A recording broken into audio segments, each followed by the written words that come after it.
हाय दोस्तों, मेरा नाम मोहित है और आप देख रहे हैं मेरा चैनल मोहित डिकोड।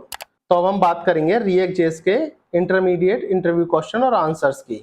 अगर आपको 1 साल से 4 साल के बीच का एक्सपीरियंस है तो ये लेक्चर आप ही के लिए बहुत इंपॉर्टेंट होने वाला है। तो इसमें 20 मोस्ट इंपॉर्टेंट क्वेश्चन और आंसर्स के बारे में हम डिस्कस करने वाले हैं, जो एक इंटरमीडिएट लेवल एक्सपीरियंस वाले पर्सन से पूछा जाता है। तो स्टार्ट करेंगे, जो हमने पिछला लेक्चर छोड़ा था उसी के बाद कंटिन्यू करते हैं। वो बिगिनर के लिए था, आज का लेक्चर इंटरमीडिएट लेवल के लिए है। तो इसमें जो भी मैं क्वेश्चन और आंसर बताऊंगा ये अपने बेस पे बताऊंगा, जो मैं इंटरव्यू लेवल पे पूछता हूँ। तो इसमें मोस्टली जो है 60% केस में यही सवाल आपको पूछे जाते हैं, अगर आपको थोड़ा बहुत भी एक्सपीरियंस है रिएक्ट के अंदर। तो व्हाट इज कॉन्टेक्स्ट एपीआई? देखिए, कॉन्टेक्स्ट एपीआई क्या होता है। कॉन्टेक्स्ट एपीआई हेल्प करता है डेटा को पास करना। डेटा को बात कर रहा हूं मैं, डेटा से मतलब है मेरा ग्लोबल डेटा को पास करना आपके कंपोनेंट में कहीं भी। अगर आप एज ए पेरेंट कंपोनेंट पे कोई भी डेटा किसी भी चाइल्ड कंपोनेंट को पास करना चाहते हो विदाउट प्रॉप्स ड्रिलिंग को ना यूज करते हुए, तो आप इजीली कॉन्टेक्स्ट एपीआई के थ्रू आप एक डेटा एक नोड से, फॉर एग्जांपल मान लीजिए एक ट्री है, ट्री के एक नोड से आप किसी ट्री की दूसरे नोड पर डायरेक्टली भेज सकते हैं। ये नहीं है कि पहले आपको उसके पेरेंट पे भेजना पड़ेगा, पेरेंट उसके चाइल्ड पे भेजेगा और फिर चाइल्ड उसके चाइल्ड पे भेजेगा। तो वो जो होता है ना प्रॉप्स ड्रिलिंग, वो प्रॉप्स ड्रिलिंग को आप सेव कर सकते हो और डेटा को एक चाइल्ड से एक जगह से दूसरी जगह भेज सकते हो। उसके लिए हेल्प करता है आपको कॉन्टेक्स्ट एपीआई। कॉन्टेक्स्ट एपीआई में क्या होता है, पहले एक क्रिएट कॉन्टेक्स्ट होता है।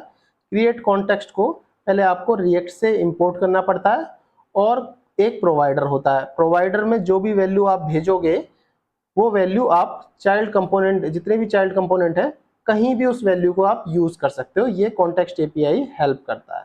तो ये स्टेट मैनेजमेंट, इसको एक स्टेट मैनेजमेंट बोल सकते हैं। इसको स्टेट को मैनेज करने के लिए कॉन्टेक्स्ट एपीआई आप यूज कर सकते हैं। इसमें एक वर्ड आया था प्रॉप्स ड्रिलिंग, तो अपना सेकंड क्वेश्चन उसी से बनता है। प्रॉप्स ड्रिलिंग क्या होता है? डेटा को पास करना पेरेंट कंपोनेंट से डीपली नेस्टेड चाइल्ड कंपोनेंट तक। पेरेंट कंपोनेंट उसके चाइल्ड को देगा, चाइल्ड उसके चाइल्ड को, चाइल्ड उसके चाइल्ड को। इसी हिसाब से कंपोनेंट जो है अपने आप एक से दूसरे चाइल्ड पे जाएगा, उसी को प्रॉप्स ड्रिलिंग बोलते हैं। इसी को अवॉइड करने के लिए कॉन्टेक्स्ट एपीआई या फिर रिडक्स, जो एक्सटर्नल स्टेट मैनेजमेंट लाइब्रेरी है, उसकी जरूरत पड़ती है। नेक्स्ट सवाल पे आते हैं, what is react router? React router एक स्टैंडर्ड एक्सटर्नल लाइब्रेरी है, राउटिंग प्रोवाइड कराता है जो रिएक्ट एप्लीकेशन को। जैसे आपको पता है React as a single page application है। अगर इसको एक यूआरएल से दूसरे यूआरएल पे मूव कराना है कोई पर्टिकुलर कंपोनेंट, तो उसके लिए रिएक्ट राउटर की जरूरत पड़ती है। यूआरएल से मेरा मतलब है सब यूआरएल, ना कि मेन यूआरएल। तो इसमें राउट्स होता है, जैसे कि आप देखते हैं कभी कभी बैक स्लैश लग के यूजर लग जाता है, बैक स्लैश करके लॉग इन लग जाता है, बैक स्लैश करके साइन इन लग जाता है। इसको बोलते हैं राउट्स। जो राउट्स जो है, जो रिएक्ट राउटर एक लाइब्रेरी के थ्रू आप मैनेज कर सकते हैं।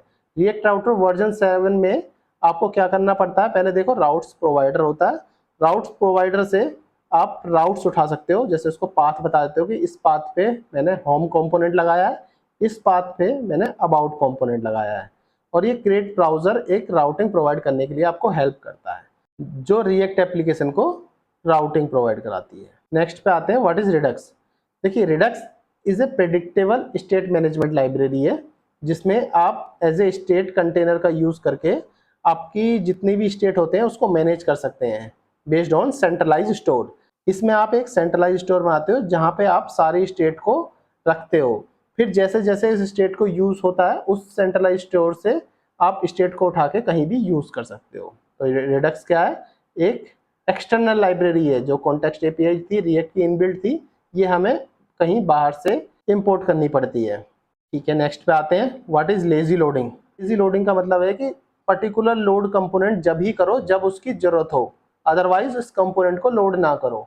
इससे क्या होता है, आपकी परफॉर्मेंस इंप्रूव होती है एप्लीकेशन, क्योंकि इनिशियली बाउंडिंग साइज ये रिड्यूस कर देता है, क्योंकि जब तक इसका यूज नहीं है कंपोनेंट का, जब तक उसके लिए वो बंडल नहीं बनता है। तो अगर वो बंडल उसके लिए नहीं बन रहा है तो आपका बंडल स्मॉल होगा, तो आपकी परफॉर्मेंस ऑटोमेटिक इंक्रीज हो जाएगी। अब आते हैं नेक्स्ट पे, व्हाट इज सस्पेंस? सस्पेंस जो होता है रिएक्ट लेजी लोडिंग का ही पार्ट मानो एक तरह से। सस्पेंस क्या होता है, जब तक आपकी कंपोनेंट लोड नहीं हो जाता, पर्टिकुलर कंपोनेंट लोड नहीं हो जाता, तब तक उसको एक फॉल बैक यूआई दिखा देता है। फॉल बैक यूआई से मतलब है मेरा लोड दिखाता रहता है, कि जैसे कि आपने देखा होगा किसी किसी वेबसाइट पे कोई अगर हैवी कंपोनेंट है तो उसको लोडिंग चलती है पहले, फिर वो कंपोनेंट लोड होकर आपके सामने आता है। तो as a fallback loader ये आपको एज ए लोडिंग दिखाता है जब तक आपकी कंपोनेंट नहीं चलता है। अगर बात करें तो लेजी लोडिंग के साथ सस्पेंस दोनों एक साथ यूज होते हैं। नेक्स्ट सवाल पे आते हैं, what is memorisation in React. देखो मेमोराइजेशन इन रिएक्ट का मतलब है ये एक ऑप्टिमाइजेशन टेक्निक है। पर्टिकुलर आप अपनी रिएक्ट एप्लीकेशन की परफॉर्मेंस को ऑप्टिमाइज करना चाहते हैं तो मेमोराइजेशन का यूज कर सकते हैं। मेमोराइजेशन टेक्निक से क्या होता है, ये सारी जो आपका एक्सपेंसिव फंक्शन कॉल होती हैं या फिर जो भी चीज़ होती हैं वो अपने कैशे में सेव करके रखता है। अगर आपको ज़रूरत पड़ती है तो उसको आपको बार बार री रेंडर करके उस चीज़ को बार बार कैलकुलेट करने की जरूरत नहीं पड़ती, वो अपने कैशे से उठा के आपको प्रोवाइड कराता है, जिससे क्या होता है आपकी एप्लीकेशन में परफॉर्मेंस में इंप्रूवमेंट आता है। ये है इसकी पर्टिकुलर सिर्फ डेफिनेशन। ये इसकी डेफिनेशन है। मेमोराइजेशन की देखो अलग अलग 3 पार्ट्स भी होते हैं, react dot memo, use call back, ये मेमोराइजेशन का ही पार्ट है। तो डेफिनेशन वाइज आपको इतना ही बताना है। अगर वो डेफिनेशन आप ठीक बताते हो तो इंटरव्यूअर पूछेगा what is React memo. React memo जो है आपको ये बोलना, React memo is higher order component. Higher order component का मतलब है ये कंपोनेंट आपके जो कंपोनेंट है उसको रैप करता है। देखो ये आपका ये कंपोनेंट है, उसको रिएक्ट डॉट मेमो से आपने उसको रैप कर लिया अपने इस कंपोनेंट को, और इसमें क्या होता है ये फंक्शन लेवल पे काम करता है। रिएक्ट मेमो जो है पूरे फंक्शन को मेमोराइज करता है। मेमोराइज का मतलब है आपके फंक्शन को सेव करके रखता है और ये प्रिवेंट करता है अननेसेसरी रीरेंडरिंग। अगर कोई प्रॉप्स चेंज नहीं हो रहा तो ये अननेसेसरी रीरेंडरिंग नहीं होने देता।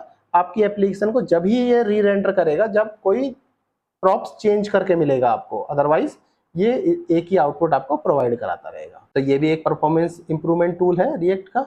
यूज मेमो, जैसे रिएक्ट मेमो होता था इसी तरीके से यूज मेमो भी होता है, बस यूज मेमो जो होता है वो कॉम्प्लेक्स कंप्यूटेशन वैल्यूज के लिए होता है। जैसे आप कोई कैलकुलेशन करते हो, एक्सपेंसिव कैलकुलेशन करते हो, उसकी वैल्यू को अपने मेमोराइज करके रखता है, बार बार रिकैलकुलेट नहीं करता आपकी कंप्यूटेशन वैल्यू को। अगर आपको जरूरत होती है तो उसको आप सीधा इसको कॉल करें, यूज मेमो आपकी वैल्यू को सेव करके रखता है, तो वन टाइम आपकी वैल्यू को सेव कर देता है। ये तो चलो मैंने एक एग्जांपल बताया, बहुत हैवी कैलकुलेशन के लिए यूज मेमो यूज होता है। अब आते हैं use call back. Use call back क्या है, ये भी एक मेमोराइज वर्जन है कॉल बैक फंक्शन के लिए। ये सिर्फ कॉल बैक फंक्शन के लिए मेमोराइज वर्जन है, ये जब ही चलेगा जब इसकी डिपेंडेंसी चेंज होगी। कॉल बैक में देखो 2 पैरामीटर्स होते हैं, एक ये जिसमें अपना फंक्शन लिखा होता है और एक होता है डिपेंडेंसी एरे। अगर डिपेंडेंसी एरे में कोई वैल्यू चेंज होगी तो तभी ये आपका फंक्शन रन होगा, अदरवाइज ये आपकी वैल्यू को मेमोराइज करके रखेगा। तो ये तीनों चीजें आपकी परफॉर्मेंस इंप्रूवमेंट के लिए वर्क करता है। अब आते हैं एक टर्म एक नई यूज हो रही है आजकल, व्हाट इज पोर्टल। पोर्टल को आप इस तरह से समझें कि पोर्टल क्या करता है, अलाउ करता है चाइल्ड कंपोनेंट को as a different part of DOM tree में, अपने पेरेंट्स से हटा के वो एक different part of DOM tree में आपके चाइल्ड कंपोनेंट को रखता है, जिससे क्या होता है आपकी परफॉर्मेंस इंप्रूवमेंट होने में हेल्प करती है। तो जैसे हिसाब से क्रिएट पोर्टल को आप ऐसे कर सकते हैं, इसमें चाइल्ड है और वो क्रिएट एलिमेंट के थ्रू आपके मॉडल रूट से देखो अलग निकाल लिया है। अब आते हैं नेक्स्ट पे यूज रेफ। यूज रेफ क्या होता है, यूज रेफ जो होता है आपके डोम मैनिपुलेशन के लिए काम आता है। ये म्यूटेट करता है रेफरेंस ऑब्जेक्ट को करंट प्रॉपर्टी को यूज करते हुए। जैसे कि आपको input dot current dot value निकालनी है, इस हिसाब से समझ लो कि करंट का यूज करके आपके डोम की वैल्यू को या डोम की नोड को म्यूटेट करता है फोर्सफुली, तो उसी को बोलते हैं यूज रेफ। यूज रेफ जो है रिएक्ट का ही पार्ट है, रिएक्ट डॉट यूज रेफ से आप इसको उठा सकते हैं। एक होता है फॉरवर्ड रेफ, ये फॉरवर्ड रेफ भी रेफ की तरह ही काम आता है, यूज रेफ की तरह ही, बट ये पास करता है अपनी रेफरेंस वैल्यू को इसके चिल्ड्रन पे। आपका सारा फंक्शन जो है पेरेंट पे चलेगा पर वैल्यू चेंज होगी पेरेंट बेसिस पे, उसी को बोलते हैं फॉरवर्ड रेफ। अब आते हैं नेक्स्ट पे, how does error handling work. Error handling आप कैसे वर्क कर सकते हो रिएक्ट में। देखो बात करें हम क्लास कंपोनेंट की, क्लास कंपोनेंट में एरर बाउंड्रीज करके हम यूज कर सकते थे, एरर बाउंड्री की फैसिलिटी होती थी।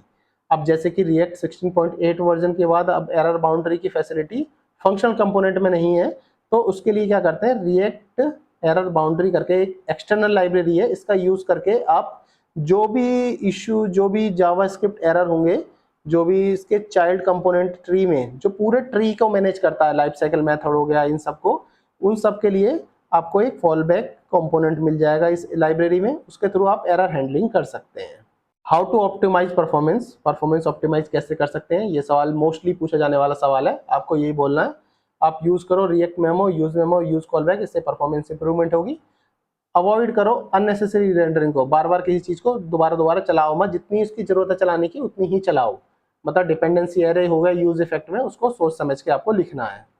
लेजी लोडिंग का यूज करो, कोड स्प्लिटिंग का यूज करो, और लार्ज लिस्ट को वर्चुअलाइजेशन ऑप्टिमाइजेशन के लिए काम करो।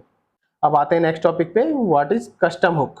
कस्टम हुक को ऐसे समझ लो एक फंक्शन की तरह है, जो एक बिल्ट इन हुक होता है, जो आप खुद बनाते हो।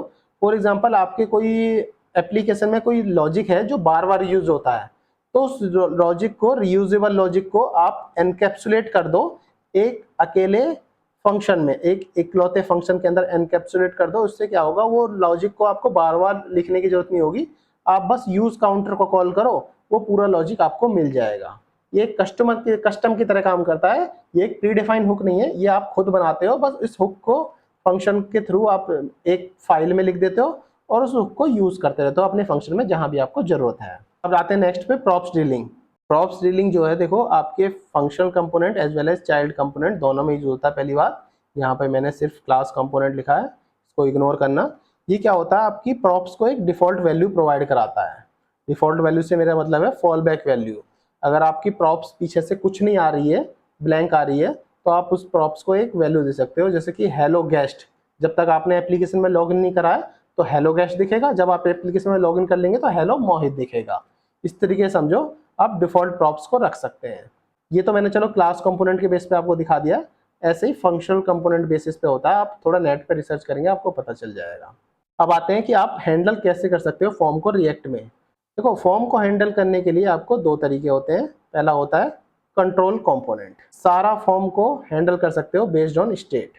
एक होता है अनकंट्रोल कंपोनेंट, अपने फॉर्म को हैंडल करने के लिए आपको रेफ की जरूरत पड़ेगी, मतलब यूज रेफ की। कंट्रोल कंपोनेंट जो है बेटर होता है, बेटर कंट्रोल करता है आपके इनपुट वैलिडेशन पर और बिहेवियर पे। अनकंट्रोल कंपोनेंट आपको डोम को मैनिपुलेट करके यूज होता है, तो इसलिए हमें कंट्रोल कंपोनेंट यूज करना चाहिए। अब आते हैं नेक्स्ट क्वेश्चन पे, what is React dev tool. React dev tool जो होता है ना, ब्राउजर का एक्सटेंशन होता है। क्रोम की बात करें, फायरफॉक्स की बात करें, ये ब्राउजर का एक्सटेंशन है जो आपके कंपोनेंट हायरार्की को पता लगाने का काम आता है। कौन सा कंपोनेंट आपका पेरेंट है, कौन सा चिल्ड्रन है, स्टेट के लिए, प्रॉप्स के लिए, हुक्स के लिए, ये सब चीज उसमें आप रिएक्ट डेव टूल में अंदर देख सकते हैं कि कौन से प्रॉप्स अब क्या काम कर रही है, कौन कितनी सारी स्टेट आपकी आई हैं, क्या कंपोनेंट हायरार्की है। ये सब चीजें के लिए रिएक्ट डेव टूल बहुत यूज होता है। मैं भी काफी यूज करता हूँ रिएक्ट डेव टूल को। आपको भी रिएक्ट डेव टूल को यूज करना आना चाहिए, बस इसकी आदत पड़ाने की जरूरत है। आपको धीरे धीरे आप इसको यूज करोगे तो इसकी आदत पड़ जाएगी। अब लास्ट क्वेश्चन पे आते हैं, what's the difference between child and props. देखो, प्रॉप्स तो आप सभी को पता है, प्रॉप्स क्या होता है, ये कस्टम एट्रीब्यूट होती है, पास होती है एक कंपोनेंट से दूसरे कंपोनेंट में। ये अनम्यूटेबल होती है, मतलब एक बार प्रॉप्स चेंज हो गई तो इसको म्यूटेट नहीं कर सकते हैं। और ऐसे होता है एक चिल्ड्रन, जैसे कि मैंने आपको चिल्ड्रन समझाया, चिल्ड्रन भी एक स्पेशल प्रॉप्स होती है जो एक नेस्टेड एलिमेंट या नेस्टेड कंपोनेंट के अंदर पास होती है। इस हिसाब से मानो कि एक कंपोनेंट के अंदर, जैसे कि आपने जो कंपोनेंट है उसके अंदर हेलो लिख दिया, तो हेलो एज ए पास हो जाएगी चाइल्ड के अंदर। एज ए चिल्ड्रन आप नेक्स्ट कंपोनेंट में आप इसको यूज कर सकते हैं। तो ये थे सारे इंटरव्यू बेसिस पे जो भी पूछे जाने वाले सवाल हैं। अगर कोई भी इश्यू आ रहा हो, कोई भी प्रॉब्लम आ रही हो, तो मेरे को आप कमेंट में लिख सकते हैं। अदरवाइज सब कुछ अच्छा लग रहा हो तो मेरे चैनल को सब्सक्राइब करें, अपने दोस्तों का शेयर करें। फिर मिलते हैं एक न्यू कोर्स के साथ, तब तक के लिए थैंक्स फॉर ज्वाइनिंग।